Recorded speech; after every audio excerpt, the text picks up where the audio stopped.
This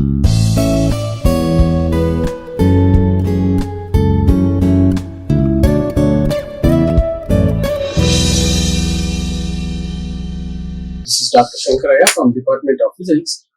In the last couple of presentations, I have discussed about Module 3, which is lasers and fiber optics, in which I have discussed about fiber optics. So in fiber optics, today I am going to cover about acceptance angle and numerical aperture. So total internal reflection is the phenomenon through which light propagates through optical fiber. So it's important to know that when does this total internal reflection occurs, and we have discussed in earlier slides that total internal reflection occurs when theta I, angle of incidence, is greater than critical angle, and we have also derived the equation for critical angle. Okay, so basically there are three conditions between theta I and theta C. Theta I is angle of incidence and theta C is critical angle. When theta I is less than theta C, there is partial reflection as well as refraction of the incident light. When theta is equal to theta C, again here also there is reflection, incident light is this and there is reflection, and the other part is grazes at the interface between core and cladding. N1 is the denser medium, which is core, and N2 is the graded medium, which is cladding. When theta is greater than theta C, theta I is greater than theta C, the incident ray will totally gets reflected into the denser medium. So that is when we see total internal reflection. So total internal reflection basically occurs when angle of incidence is greater than critical angle. And we have also derived the equation for critical angle using the Snell's law of refraction, right? So N1 sin theta 1 is equal to N2 sin theta 2, where N1 is the refractive index of the denser medium here, which is core, and N2 is the refractive index of rarer medium, which is cladding. Okay, so theta I is in core in N1 and theta R is in cladding, right? Okay, so theta 2 here, theta I is equal to theta 1 and theta 2 is equal to theta R. Theta R is equal to theta.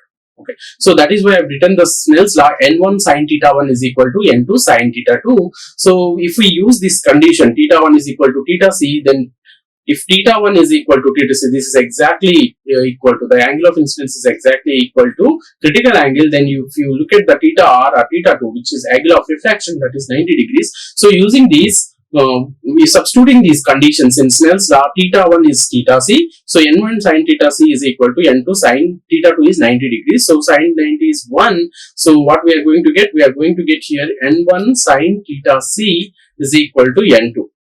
So you can write sin theta C as N2 by N1 or theta C as sin inverse N2 by N1. So this is critical angle, which is sin inverse N2 by N1. Okay, so we are going to use this condition of critical angle condition. So that is why I have started with this critical angle derivation between core and cladding. So here we have derived the critical angle between core and cladding, that is N1 and N2. N2 is core and N2 is cladding and N1 is core, rarer and denser. Okay, so with this, let us look into the acceptance angle. Okay, what is acceptance angle? To understand the acceptance angle, I am considering a step index optical fiber into which light is launched at one end, as shown in figure. So to understand this acceptance angle, I am taking step index optical fiber. Okay, so this is step index optical fiber. Whenever we say the step index optical fiber, the refractive index in core, so this is the core, so the core refractive index is constant, and also cladding refractive index is constant and less than core. So at the core cladding boundary, so there is a sharp change from core refractive index going to match with the cladding refractive index, that is with a small sharp step. Okay, so if this is the step index profile of refractive index profile of this optical fiber. Okay, so now I am going to launch the light into one end of this fiber. So this is the input end and that is the output end. So this is the output end. So I am going to launch the light into this optical fiber. Okay, so let the refractive index of the core be N1 and the refractive index of the cladding be N2. So the core refractive index is N1 and cladding refractive index is N2. Okay, N1 and N2. Okay, so we already know that N1 is greater than N2, right? Refractive index of core is always greater than the refractive index of cladding. Let N0 be the refractive index of the medium from which light is launched into the fiber. Okay, so core and cladding refractive index is N2 and core refractive index is N1. We know that core refractive index is greater than cladding refractive index, so that there is a bending of light. Now we are considering another medium in which we are launching the light into the fiber. Okay, so the medium in which I am launching the light into the fiber, that medium core refractive index I am taking it as N0. N0 is the medium where I launch the light into the fiber. So the refractive index of the launching medium is N0. Okay, so there are three refractive indices here. N0 is the medium where I am going to launch into the light into the fiber. Once the light enters into the fiber, there are two more refractive indices: core refractive index N1 and cladding refractive index N2. Okay, so there are three refractive indices. Now we will see what is the acceptance angle. Okay, so acceptance angle is the maximum angle that light ray can make with the axis of the fiber. Okay, so what is acceptance angle? Acceptance angle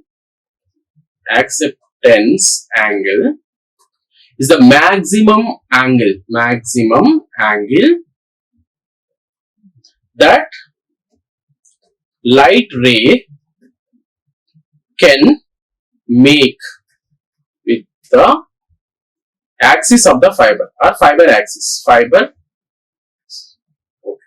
So what is the maximum angle that light ray can make?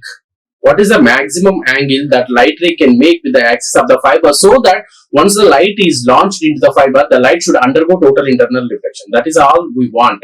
We want that once we launch the light into the fiber light must undergo total internal reflection inside the fiber. Okay, so we are looking into the what is the maximum angle with which light can launch into the fiber. One can launch the light into the fiber so that the launched light undergoes total internal reflection in optical fiber. Okay, so with this definition of acceptance angle, that is defined as maximum angle that light ray can make with the axis of the fiber, so that once the light enters into the optical fiber, it is going to undergo total internal reflection. Okay, now to derive this acceptance angle, assume that light ray enters the fiber at an angle of incidence which is theta I. Okay, so we are assuming that we are launching the light with an angle theta I into the fiber. Okay, the ray refracts at an angle theta R and strikes the core cladding interface at an angle of phi. Okay, so now this light refracts with an angle of theta R. So angle of refraction is theta R and angle of incidence is theta I. Okay, so this light ray is going to strike at fiber core cladding interface. So this is core and this is core, and the next one is cladding. Okay, so this one is totally core, and this one is this, and this is the cladding. Okay, so this this light ray which is refracted with an angle of theta R strikes at this core cladding interface and reflects back. So the striking angle is phi. Okay, so the striking angle, this is the normal I have drawn to this core cladding interface, right? So the striking angle is phi. So now if phi is greater than critical angle, the light ray undergoes total internal reflection at the interface since n1 is greater than n2. Okay, so this is our core refractive index n1 and this is our cladding refractive index is n2. Now if this angle phi, okay, we are discussing, this is the core cladding interface which we have used to derive the critical angle theta. Okay, so this is the interface. So if this angle phi is greater than 5c, some theta c, 5 instead of theta I am using here phi c. If this angle is greater than phi c, only then this light will undergo total internal reflection. If this 5 is less than 5c, then there will be no total internal reflection. There can be refraction and reflection, right? Okay, as long as the angle phi is greater than 5c, the light ray will stay within the fiber and it undergoes total internal reflection and it will stay inside the fiber. So we must need this condition that phi must be greater than the critical angle phi c. To avoid the confusion between so many angles, I am just defining two angles. Theta I, theta R are already there, angle of incidence and angle of refraction. So I am taking here phi. I am using phi and phi c. Okay. Now I am going to apply Snell's law to the launching phase of the fiber. That means I have here, right? So I have launching medium and core. So light is launched from the medium into the core. So this is all core. And next one is cladding. Actually, this one is cladding, right? So I'm going to consider two media. So launching media and the core. Okay. Between these, for these two, I'm going to apply Snell's law of refraction because I have two angles. Angle of incidence is there and angle of refraction is there. So I'm going to apply Snell's law for these two phases, two media. Okay. Now, so using these, so there is theta I in n naught. Launching medium refractive index is n naught and angle of incidence or launching angle is theta I. Theta R is angle of refraction and the refractive index of the core. We are launching the light into the core. So the refractive index of core is n1. So I can now apply Snell's law. So n naught, so I can write like this again. So n naught sine theta I is equal to n1 sine theta R or theta R. Okay. Yeah. So n naught sine theta I is equal to n1 sine theta R, or I can write this as sine theta I by sine theta R is equal to n1 by n naught. Right. So if theta is increased beyond a limit, phi will drop below the critical angle pi c and the ray escapes from the side walls of the fiber. Okay. So for the light to undergo total internal reflection, we know that phi must be greater than phi c. If we want this to occur, if phi greater than phi c, there is total internal reflection of the launched light. If we want this to occur, the theta I should not increase beyond certain limit. Okay, so phi theta I must be below some limit. Okay, so now we are going to find out that the largest value of theta I occurs only when phi is equal to phi c. Okay, so the largest angle that you can consider to launch the light is only when phi is equal to phi c. Okay, phi less than phi c, there will be no total internal reflection. So phi less than phi c you don't want. Phi less than phi c you don't want.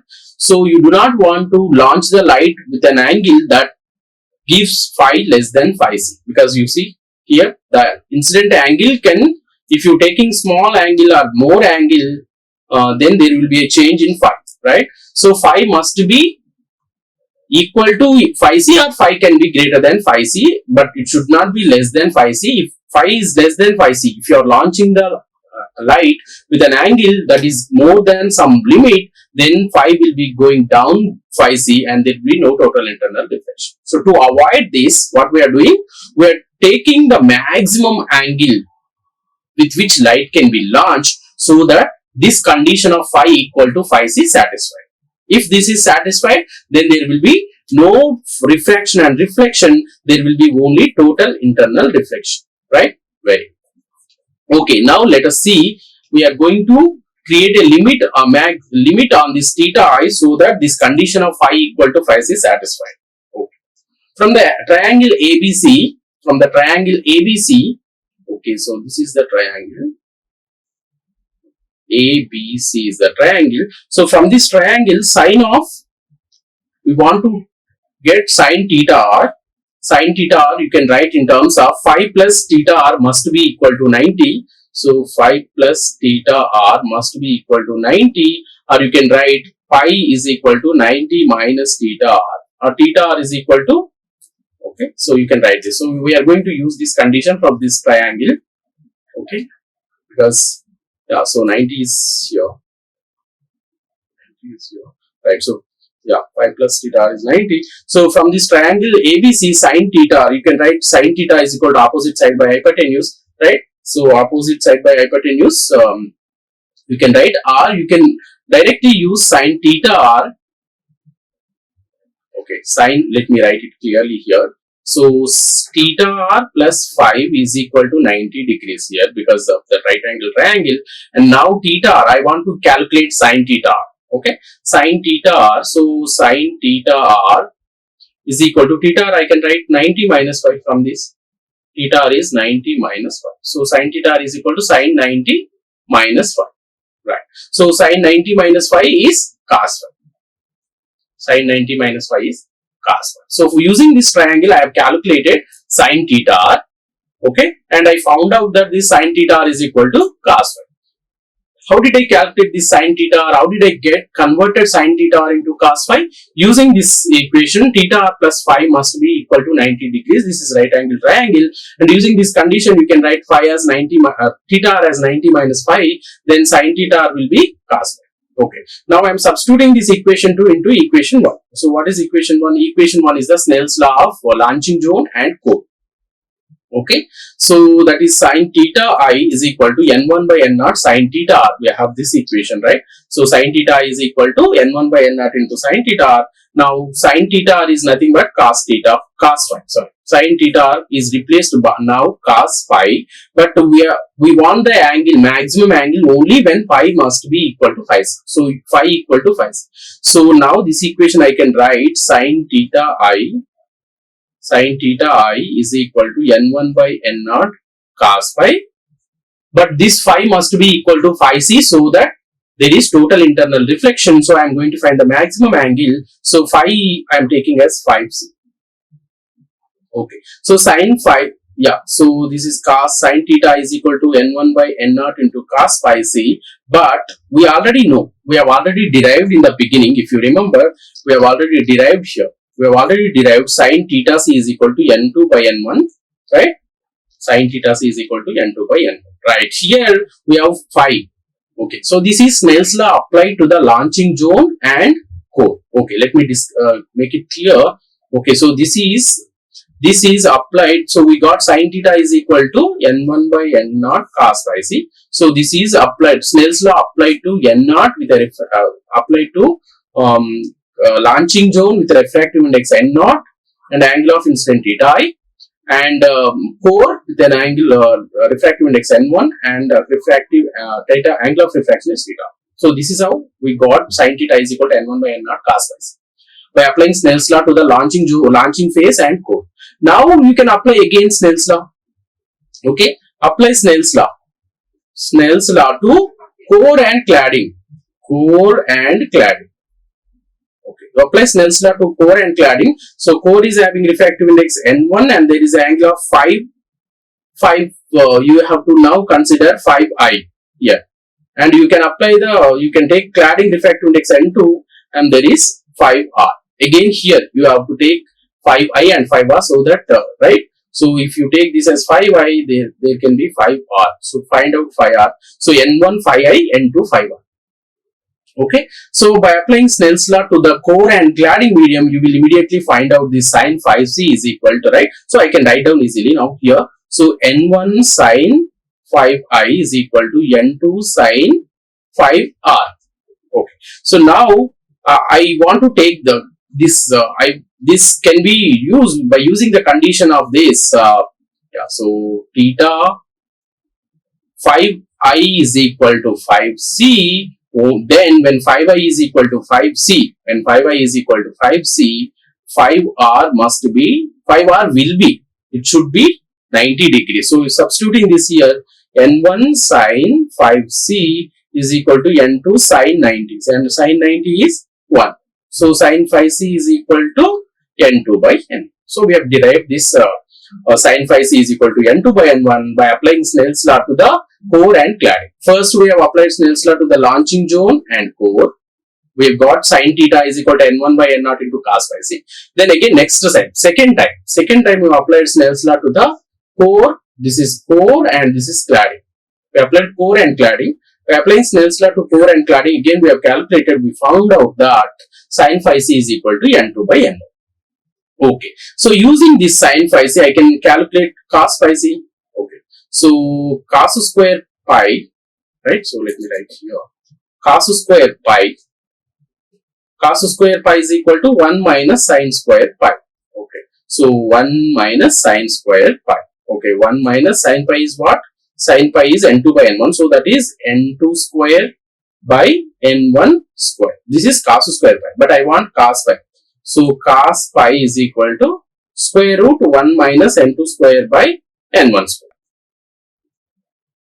Okay, so yeah, so we basically calculated cos square pi, and then we calculated cos pi. Cos pi is equal to square root 1 minus n2 square by n1 square, or you can write this as cos pi is equal to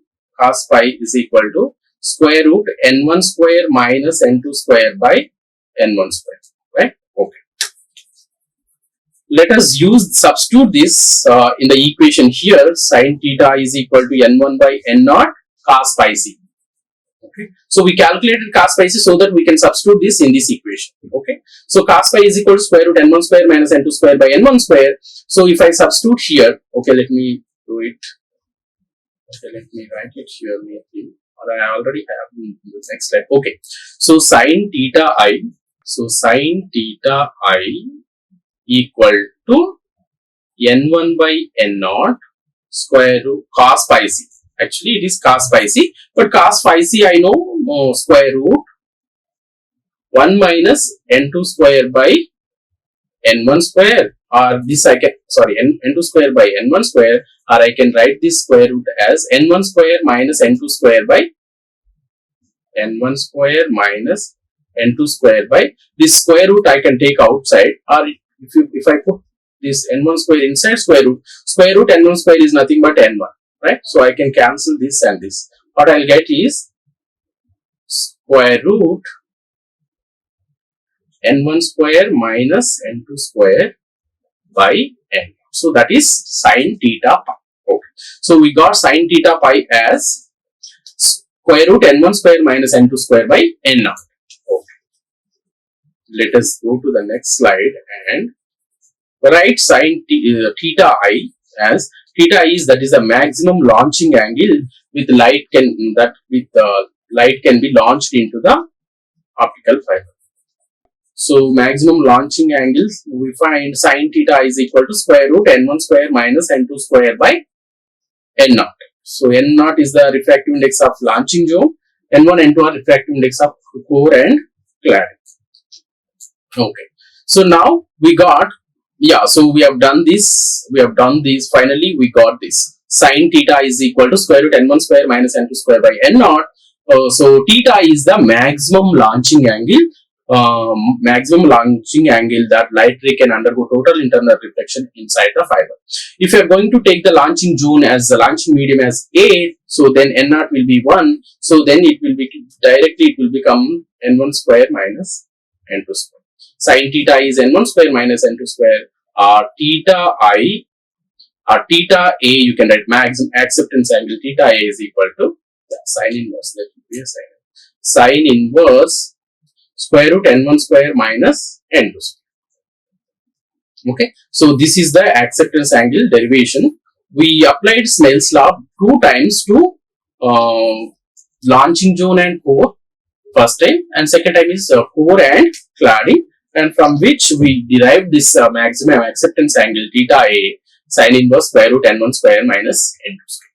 Okay, so we have defined theta A as the maximum angle that a light ray can have or can make with the axis of the fiber and propagate down the fiber. So this is the acceptance angle, right? So remember, in the derivation of acceptance angle, if you remember to apply Snell's law 2 times to first time launching zone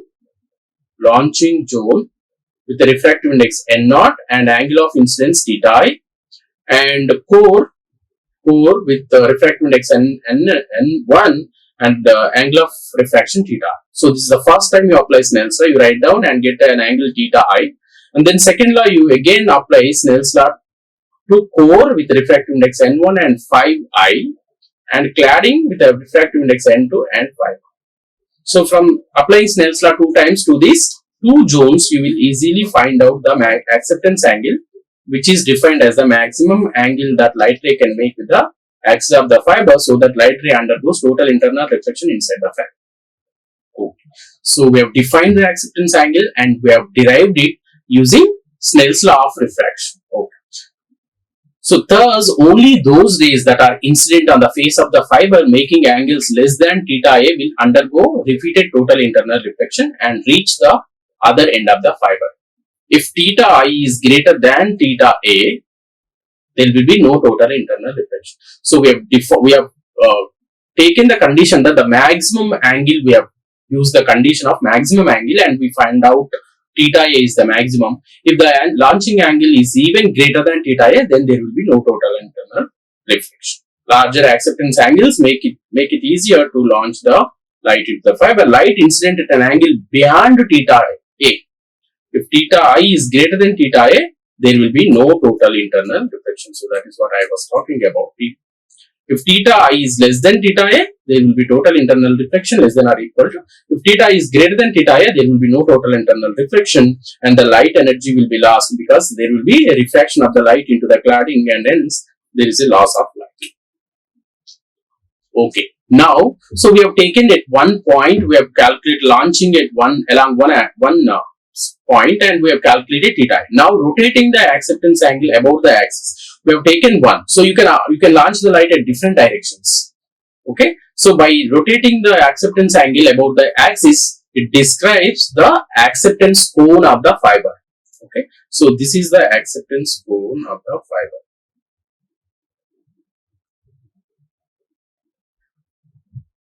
Okay, so light launched at the fiber end within this acceptance cone alone will be accepted and propagated to the other end of the fiber by total internal reflection, larger acceptance angle making launching easier. Okay, so if you are launching the light in this acceptance cone, the light will undergo total internal reflection, there will be no loss of energy. But if the light is launched outside this acceptance cone, okay, if you are launching the light somewhere here, there will be no total internal reflection. You always need to launch the light inside this acceptance cone. Okay, what is acceptance cone? Acceptance cone is nothing but you have launched the light at one particular point. Now you can launch the light at some other point. You can launch the light from different points, right? And we are finding out. So if you connect all these points, you will find there is a cone. Okay, so that is the rotating the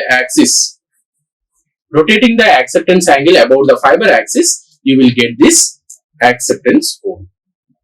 And you must need to launch the light in this acceptance cone. Okay, so that is about acceptance angle and the derivation of acceptance angle using Snell's law.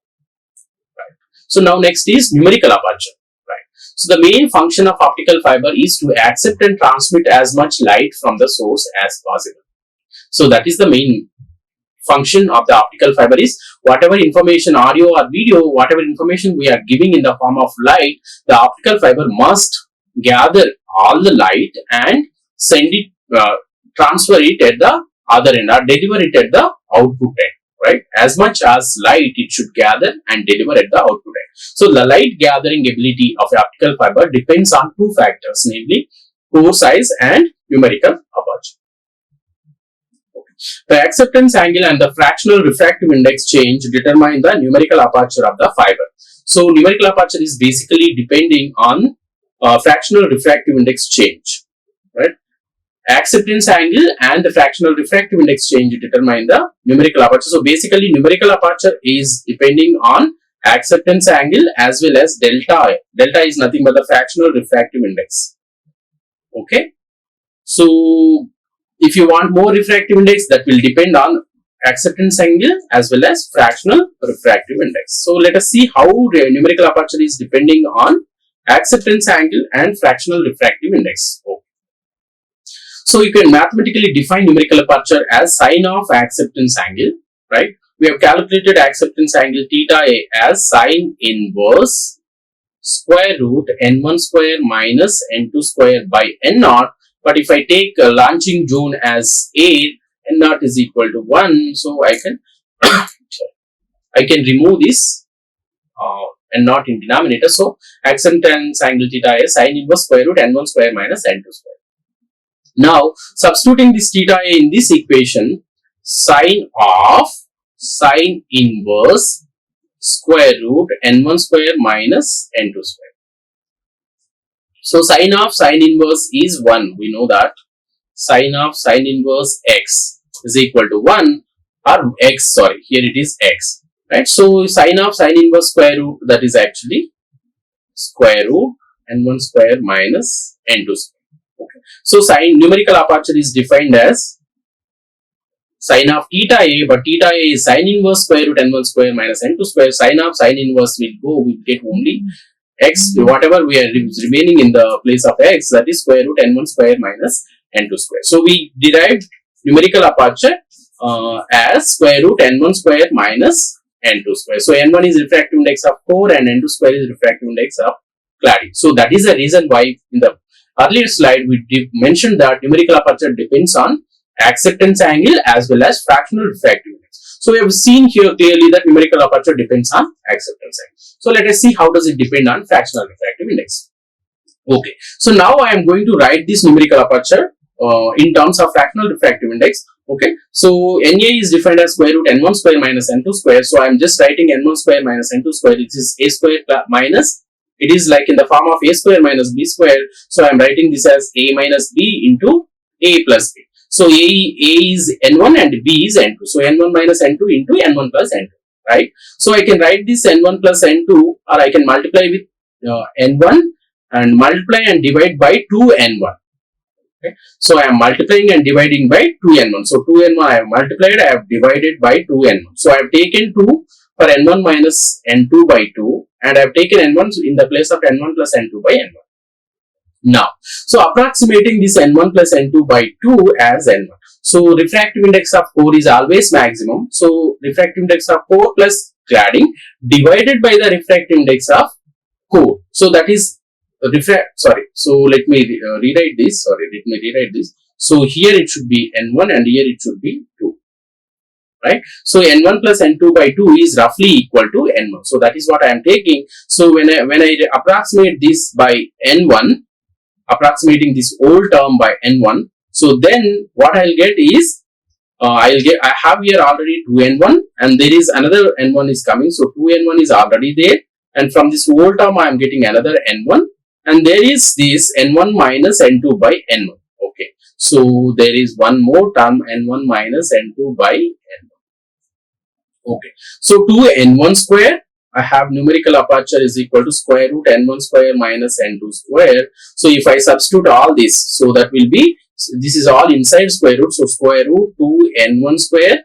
This I am defining it as fractional refractive index n1 minus n2 by n1. So that is fractional refractive index, right? So this is what I get. So numerical aperture is square root 2n1 square delta, or you can write n1 because n1 square. So I can take this out, n1 into square root 2 into delta, where delta is fractional refractive index change. Fractional refractive index change. Okay. So maybe, yeah. So delta is fractional. Let me define it here. Delta is fractional refractive index change. Okay, so we realize that numerical aperture depends basically on acceptance angle as well as fractional refractive index. Fractional refractive index is defined as n1 minus n2 by n1. So numerical aperture determines the light gathering ability of the fiber. It is a measure of amount of light that can be collected by this optical fiber. It is seen from the equation that numerical aperture depends only on the refractive indices of the core and cladding of materials and does not depend on the physical dimensions of the fiber. And the numerical aperture ranges from 0.13 to 0.5. A large numerical aperture implies that a fiber will accept large amount of the light from the source. So this is the large high numerical aperture. It is going to collect high light, and this is low numerical aperture, so it is going to collect low light. So if it collects low light, then the information will be received, partial information will be received. Okay. So summarize, I have discussed the definition of acceptance angle and I have derived the acceptance angle using Snell's law of refraction, applying to two zones, launching zone and core first time, and core and cladding second time. I have find out that the maximum angle that can be launched into the fiber is acceptance angle. And then I have also defined numerical aperture, which is light gathering ability of the fiber, and I have derived numerical aperture in terms of fractional refractive index change. Okay, thank you. So I am going to end presentation here. In the next presentation, I am going to discuss about the applications and block diagram of the optical fiber. Like, share and subscribe. Hit the bell icon for more updates.